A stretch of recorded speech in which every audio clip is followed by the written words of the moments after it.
सकता साहब, मोदी जी ही कर सकते हैं। मैं आज युवाओं को एक बात बताने आया हूं। बहुत समय के बाद देश का करदाता और देश की जनता विश्वास कर सके ऐसा नेता देश में आया है। जब जीएसटी शुरू किया सब कहते थे फेल हो जाएगा। 16 बिक्री कर एक साथ मर्ज कर पूरे देश का एक कर बनाना एक स्वप्न था। वो उन्होंने हिम्मत से के साथ किया, सभी राज्यों को साथ लिया।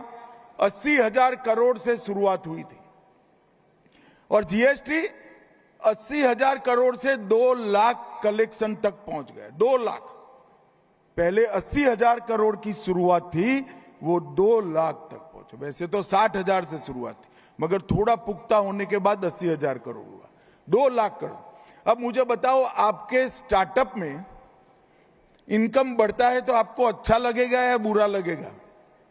अरे जोर से बोलो यार। आपका प्रॉफिट कम करोगे?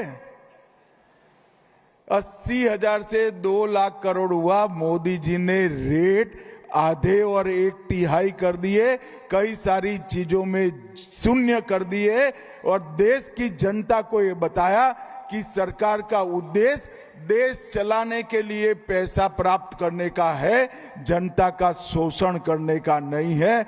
इतना बड़ा टैक्स का कटौती 80 साल की आजादी में पहली बार देश की जनता ने देखा है।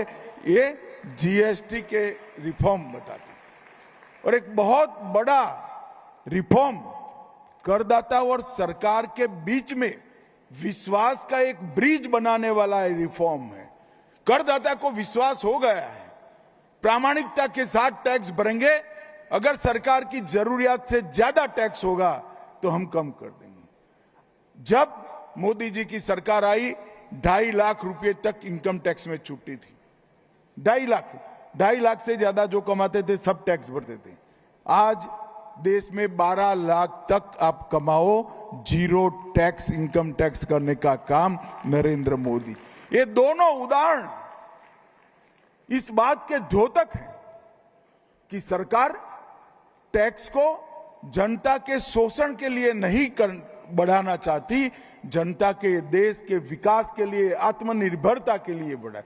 जब जनता ने प्रामाणिकता से टैक्स भरा, मोदी जी ने टैक्स को कम करने का काम किया है। मित्रों, ये बहुत बड़ी हिम्मत चाहिए इसके लिए और मोदी जी का एक कदम आने वाले कई दशकों के लिए, हमारे अर्थतंत्र के लिए, करदाता और भारत सरकार के बीच में एक सेतु का, विश्वास के सेतु का काम करेगा, इसका मुझे विश्वास है। आपके स्टार्टअप के लिए infrastructure support, digital India, UPI payment system, jam, Trinity, ये सब आपको बढ़ाने के लिए काम करते हैं। भारत नेट परियोजना के तहत 2 लाख ग्राम पंचायतों को हमने नेट से जोड़ा है। अटल इनोवेशन मिशन, अटल टिंकरिंग लैब स्टार्टअप का शुरुआत का स्तर है। अटल टिंकरिंग लैब्स के कई स्कूलों में मैंने विजिट किए हैं। 12-12, 13-13 साल के बच्चे इतने अद्भुत प्रयोग लेकर आते हैं। रिसर्च करने का इनका जो दिमाग है, सोचने की प्रक्रिया है, उसको सेट होते हुए मैंने देखा है। और मित्रों, आपके सपोर्ट में फिजिकल इंफ्रास्ट्रक्चर को भी बहुत बड़ा है। बैंकिंग रिफॉर्म्स, बैंक और टैक्स के रिफॉर्म्स भी आपके लिए बहुत बड़ी मात्रा में करने का काम किया है, जो जब आप आगे बढ़ेंगे आपके सपोर्ट में खड़ा हुआ दिखाई पड़ेगा। गुजरात सरकार में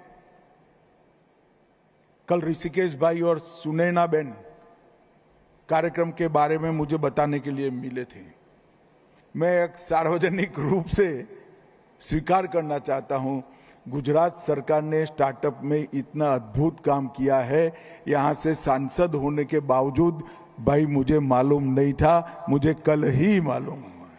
और इसी के कारण गुजरात लगातार 4 साल से समग्र देश में स्टार्टअप में नंबर 1 बनकर उभरा है। मित्रों, नंबर 1 बनकर। मोदी जी ने जो विचार दिया, इसको भूपेंद्र भाई, ऋषिकेश जी और हमारे अफसरों की टीम ने बहुत